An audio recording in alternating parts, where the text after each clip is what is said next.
MKR class 9th पर आप सभी का स्वागत है। मेरा नाम है मनदीप। क्लास 9th का हिंदी माध्यम में सिलेबस आपको कहीं पर नहीं मिलेगा, लेकिन एक गारंटी है, एमकेआर क्लास 9th वाले चैनल पर मिलेगा।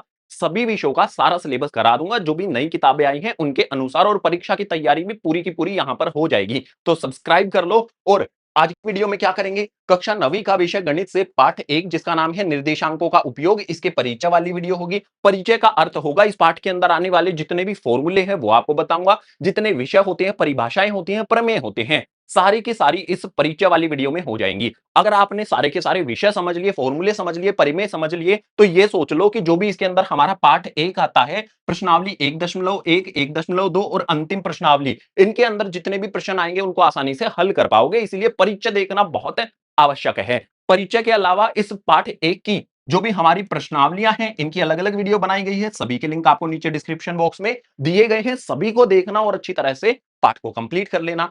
सिर्फ मैं आपको वीडियो नहीं, मैं आपको बहुत सारे नोट्स देने वाला हूं। जैसे कक्षा 9वीं की नई किताबें आई हैं, तो नई किताबों के नोट्स आपको मिल जाएंगे। जो भी इंपॉर्टेंट क्वेश्चन होते हैं हर एक चैप्टर से, जो किताब से अलग भी पढ़ने पड़ेंगे, तो वो भी मैं आपको उपलब्ध करा दूंगा।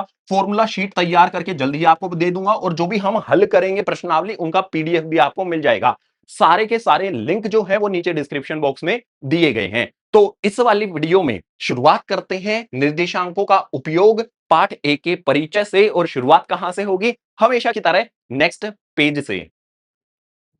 जो भी हमारा गणित मंजरी के अंदर सबसे पहला पाठ आता है, उसका पूरा नाम कुछ इस तरह से है, स्वयं को प्रवृत्त करना, निर्देशांकों का उपयोग। इस पाठ में हमें समझना क्या है, निर्देशांकों का उपयोग समझना है। और निर्देशांक के लिए हमें जरूरत क्या पड़ेगी, किसी भी बिंदु के निर्देशांक हम कहां पर दर्शा सकते हैं, बिल्कुल जीरो से समझते हैं। तो सबसे पहला बिंदु दिया गया है, इस तल को कार्तीय तल बोला जाता है। एक नाम तो कार्तीय तल हो जाएगा, दूसरा निर्देशांक तल हो जाएगा, तीसरा एक्स वाई तल हो जाएगा। तीन अलग अलग नाम होते हैं, मैंने तीनों के तीनों बता दिए। परीक्षा में कुछ भी आ जाए, आसानी से आप पहचान पाओ। तो जो भी हमारे पास यहां पर ये सरफेस होता है, अगर मैं यहां पर एक सोई हुई रेखा निकाल दूं और एक खड़ी हुई रेखा निकाल दूं, तो इसको हम क्या बोलेंगे, कार्तीय तल बोलेंगे, निर्देशांक तल, या फिर एक्स वाई तल, किसी भी एक नाम से आप इसको बोल सकते हो। जो भी हमारे पास यहां पर है, इसके अंदर रेखाएं होती हैं, दो रेखाएं होती हैं, एक सोई हुई, एक खड़ी हुई रेखा। तो इन रेखाओं को क्या बोलते हैं, इन रेखाओं को निर्देशांक अक्ष कहा जाता है, निर्देशांक एक्स बोलेंगे। अब सोचो ये वाली रेखा कौन सी होगी, ये वाली रेखा कौन सी होगी, दोनों रेखाएं हैं लेकिन इनके अलग अलग नाम हैं, अगली वाली लाइन में दिए गए हैं। क्षैतिज रेखा, क्षैतिज रेखा होती है जो लेटी हुई होती है, इसको बोला जाता है यहां पर हमारे पास एक्स अक्ष। जो भी हमारे पास यहां पर क्षैतिज रेखा है, ये एक्स अक्ष हो जाएगी। और ऊर्ध्वाधर यानी कि जो खड़ी हुई रेखा है, इसको क्या बोला जाएगा, इसको बोला जाएगा वाई अक्ष। ये हमारे पास यहां पर दो रेखाएं होती हैं, जो सोती हुई रेखा है क्षैतिज रेखा है, एक्स अक्ष हो जाएगा, खड़ी रेखा को बोला जाता है वाई अक्ष। इसके अलावा मूल बिंदु की भी बात की गई है। मूल बिंदु को अंग्रेजी में ओरिजिन बोला जाता है। यह होता कहां पर है, अक्षों के प्रतिच्छेदन बिंदु या फिर काटन बिंदु को मूल बिंदु कहा जाता है। जहां पर भी ये एक दूसरे को काट रही हैं, इसी को बोला जाएगा मूल बिंदु। यही हमारे पास मूल बिंदु हो जाता है। और इसी मूल बिंदु के निर्देशांक क्या होते हैं, निर्देशांक क्या होते हैं, 0,0 होते हैं। ये भी बात आपको ध्यान रखनी है, इस बिंदु को 0,0 से दर्शाया जाता है। तो जो भी हमारा ये कार्तीय तल है, इसके बारे में हमने कुछ चीजें समझी कि एक्स अक्ष क्या होता है, वाई अक्ष क्या होता है, मूल बिंदु क्या होता है। अभी तो और बहुत सारे विषय हैं, ये तो बिल्कुल बेसिक चीजें मैंने बताई हैं। चलो उनको समझने के लिए आ जाते हैं अगले पेज पर।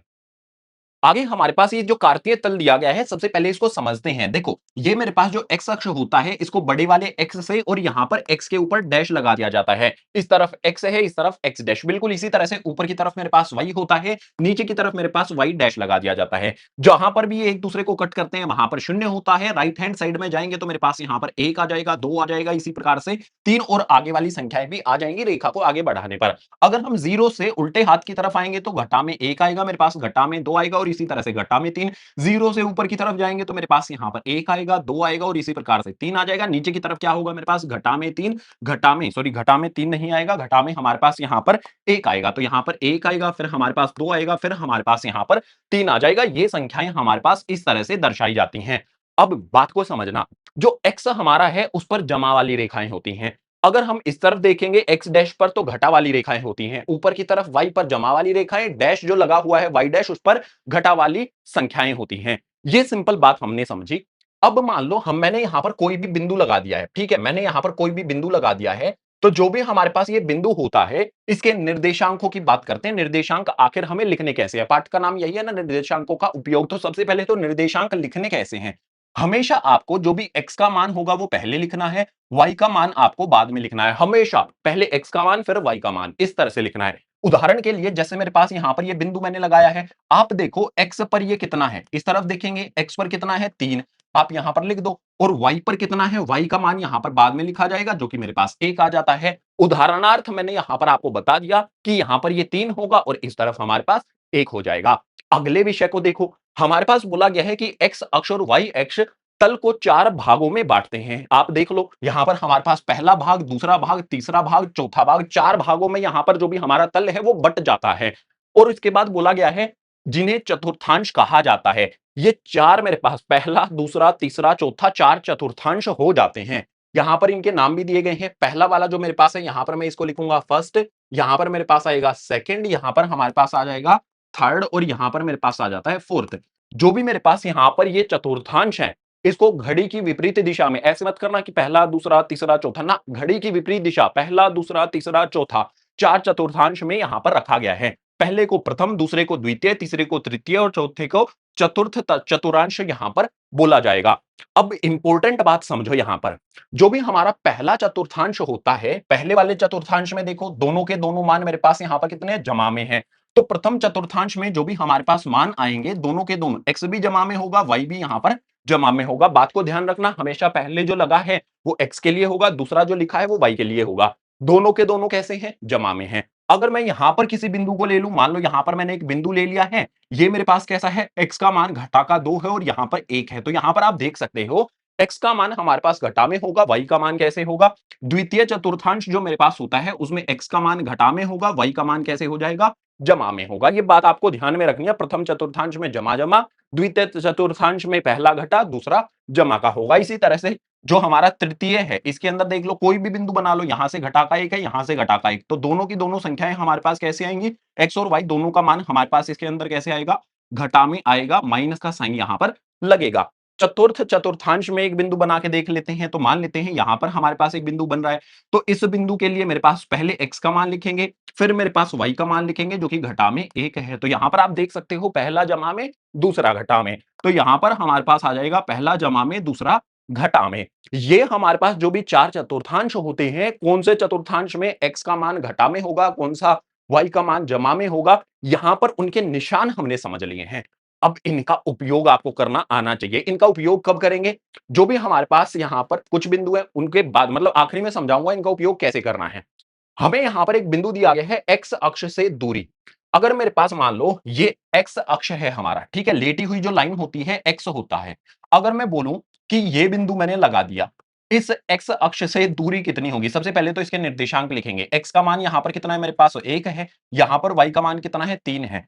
तो जब भी आपसे बोला जाए x अक्ष से दूरी, तो आपको करना क्या है, x अक्ष से दूरी जो भी होती है ना, उसके लिए क्या करना है, हमें y का मान होता है, जो भी y का मान होता है ना, वो लिख देना है। तो यहां पर देख लो, x अक्ष से इस बिंदु की दूरी कितनी है, ऊपर की तरफ में 3 जाना पड़ेगा, यानी कि 1 2 3। तो हमें क्या करना है, इस y के मान को लिखना है। तो ये कितना हो जाएगा, हमारे पास 3 हो जाएगा। जब भी पूछे x अक्ष से किसी बिंदु की दूरी, तो वो y का मान होता है। उदाहरण के लिए मैंने यहां पर बताया 3। बिल्कुल इसी तरह से y अक्ष से दूरी पूछा जाए, तो यहां पर आपको देखो, ये है y अक्ष, इससे इस बिंदु की दूरी कितनी है, देख सकते हो, यहां पर मेरे पास आता है x का मान। तो मैं यहां पर क्या लिखूंगा, x का मान लिखूंगा। मुझे जब भी पूछा जाएगा y अक्ष से दूरी, तो x का मान मुझे देखना है, और x का मान इस बिंदु के लिए क्या दिया गया है, हमें यहां पर 1 दिया गया है, तो ये हमारे पास 1 हो जाएगा।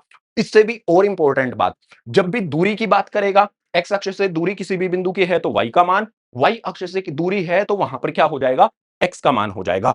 और तगड़ी चीज सीखो, यहां पर जो भी हमारे पास ये कार्तीय तल है, इसके अंदर x और y अक्ष जो भी दिए गए हैं, अगर मैं बोलूं x अक्ष पर बिंदु, कोई भी बिंदु लगा लो, यहां पर मान लो मैंने एक बिंदु लगा लिया, जो भी मेरे पास ये बिंदु आता है, इसके निर्देशांक क्या होंगे।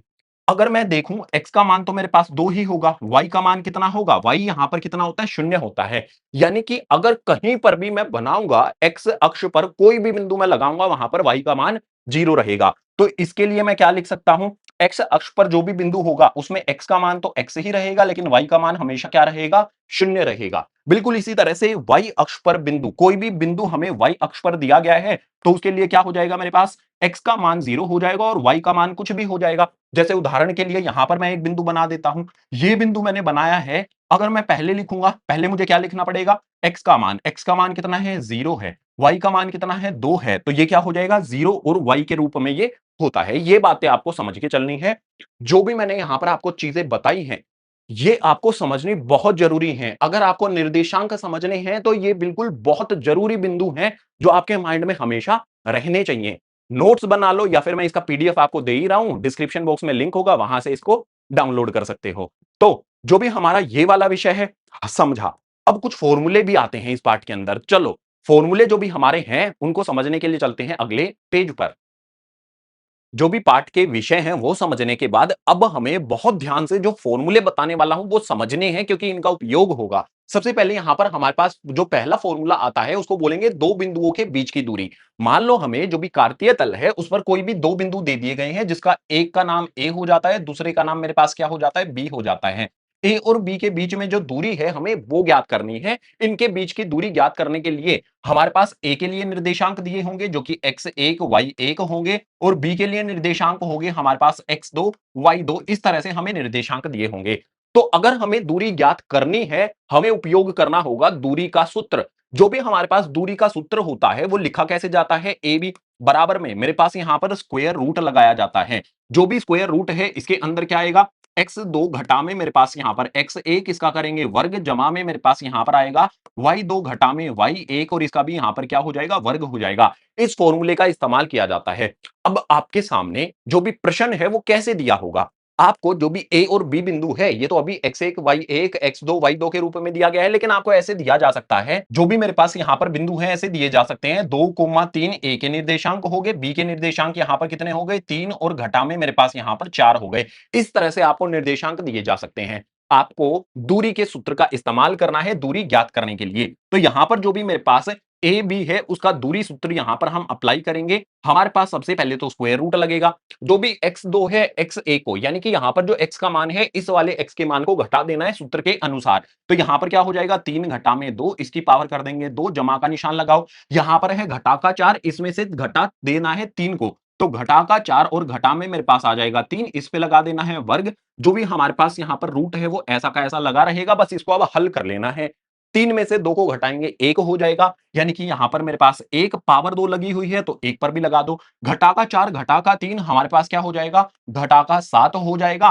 पावर 2 लगी हुई है लगा दो, और जो भी हमारे पास रूट है वो लगा रहेगा।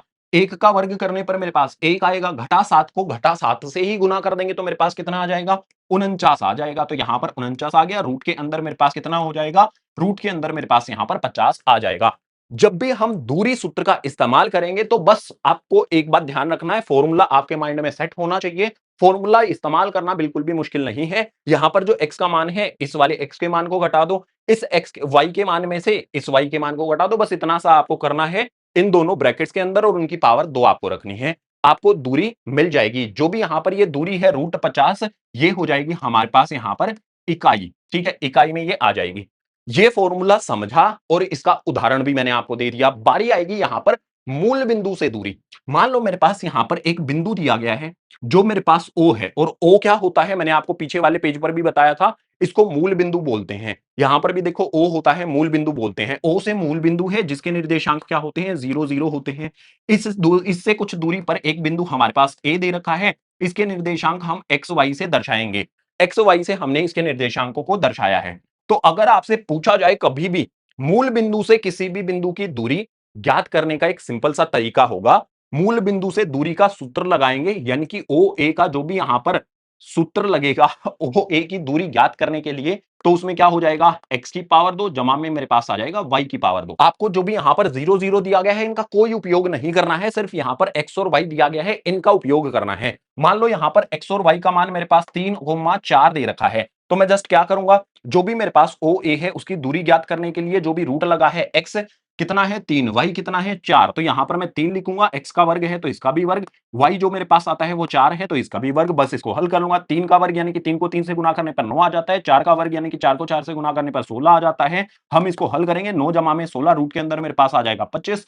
25 को हम इस तरह से लिख सकते हैं, 5 गुणा में 5 जोड़ा बन गया तो 1 बाहर आ जाएगा, यानी कि 5 इकाई यहां पर हमारा उत्तर हो जाएगा। इस तरह से आप मेन पॉइंट यहां पर क्या है, जो भी सूत्र है ना, इसका उपयोग करना मैं आपको उदाहरण के साथ में समझा रहा हूं।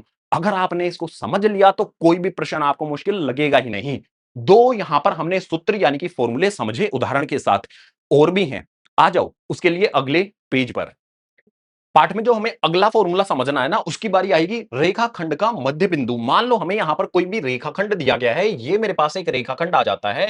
इस रेखाखंड का नाम रख देते हैं, ये मेरे पास ए आ गया, ये मेरे पास बी आ गया। जो भी मेरे पास ए बिंदु है, मान लेते हैं इसके निर्देशांक मेरे पास x1 y1 होंगे, बी के निर्देशांक मेरे पास क्या हो जाएंगे, x2 y2 होंगे। और अब मुझे बोल दिया गया है कि जो भी ये रेखाखंड ए बी है, इसका मध्य बिंदु ज्ञात करो। कहीं ना कहीं यहां पर होगा मध्य बिंदु, मान लेते हैं पी होगा। जो भी P है, इसके निर्देशांक क्या होते हैं, x और y के रूप में इनको लिखा जाता है।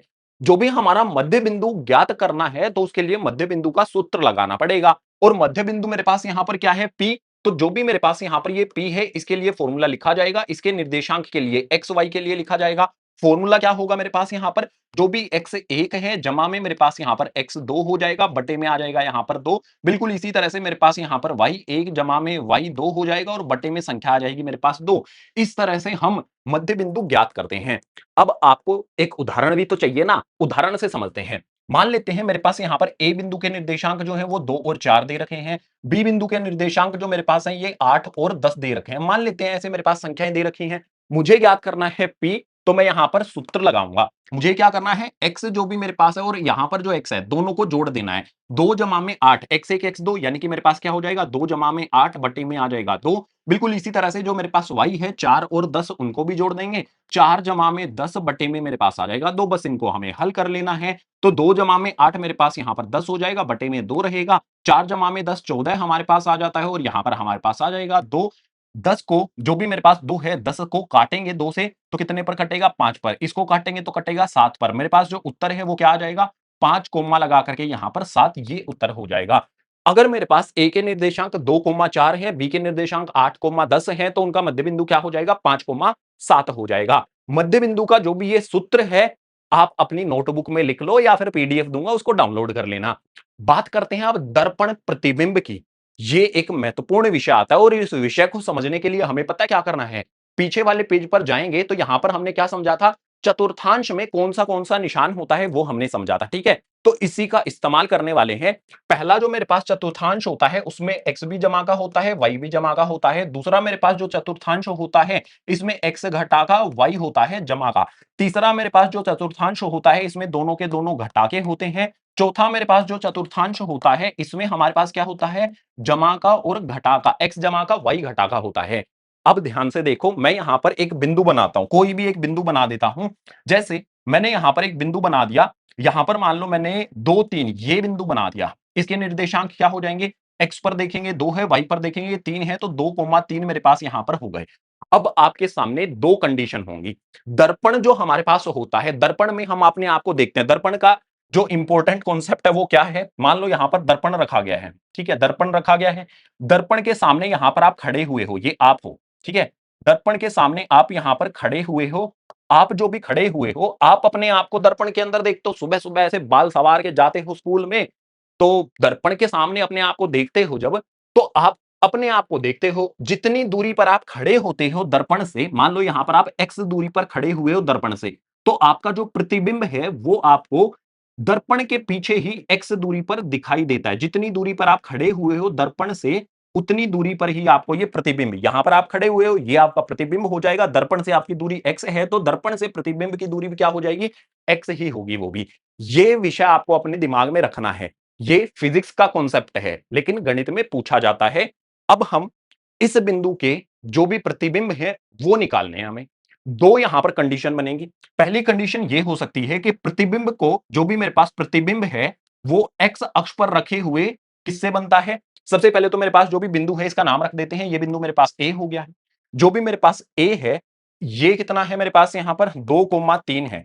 इसका जो भी प्रतिबिंब बनेगा, दो प्रतिबिंब बनेंगे। जब हमारे पास एक्स अक्ष पर रखा गया है दर्पण को, तो दर्पण कहां है, यहां पर लिख देते हैं एक्स अक्ष। एक्स अक्ष पर यहां पर दर्पण है, और दूसरी कंडीशन में क्या हो जाएगा, वाई अक्ष पर दर्पण है। अगर हमारे पास x पर दर्पण रखा गया है तो इसका प्रतिबिंब क्या होगा? ये x पर रखा गया है, तो पहला है दर्पण से जितनी दूरी पर ये बिंदु है उतना दूरी पर ही नीचे दिखाई देगा, जितना ऊपर है उतना नीचे। तो मुझे यहां पर क्या करना है, जो भी ये 2 3 है वो लिख देने हैं, बस मुझे यहां पर लिख देने हैं। ये मेरे पास आ जाएगा यहां पर 2 और कोमा लगा करके 3। अब मुझे बस ये देखना है, जो मैंने आपको बताए थे चौथे चतुर्थांश में x हमारे पास जमा का होता है, y घटा का होता है। y का मान 3 है तो इसे घटा का कर दो। अगर x अक्ष पर है तो इसका जो भी प्रतिबिंब होगा उसके निर्देशांक क्या हो जाएंगे, 2 कोमा घटा में 3 हो जाएगा। बिल्कुल इसी तरह से जो भी मेरे पास ये बिंदु है, अगर मैं दर्पण को रखूंगा y अक्ष पर, यहां पर दर्पण को रख दिया मैंने, तो इस बिंदु का जो भी प्रतिबिंब है वो इस तरफ बनेगा। इस तरफ बनेगा तो जितनी दूरी पर यहां पर इस दर्पण से ये बिंदु है उतना ही इसके पीछे दिखाई देगा, यानी कि यहां पर कहीं पर आएगा। ठीक है, यहां पर आएगा और यहां पर जो मेरे पास निर्देशांक होंगे वही लिखना है आपको, 2 3 लिखना है। बस ये देखो यहां पर हमारे पास जो भी संख्या है कौन सी जमा की होती है, कौन सी घटा की। हमारे पास x घटा का होता है तो x के साथ में घटा का, y हमारा जमा का ही रहेगा। तो हमारे पास जो भी बनेगा वो क्या हो जाएगा, उसके निर्देशांक प्रतिबिंब के घटा का 2 और यहां पर मेरे पास 3। अगर x अक्ष पर है तो हमें y को बदल देना है, अगर हमारे पास y अक्ष पर है तो x का निशान बदल देना। ये भी आप ट्रिक कर सकते हो।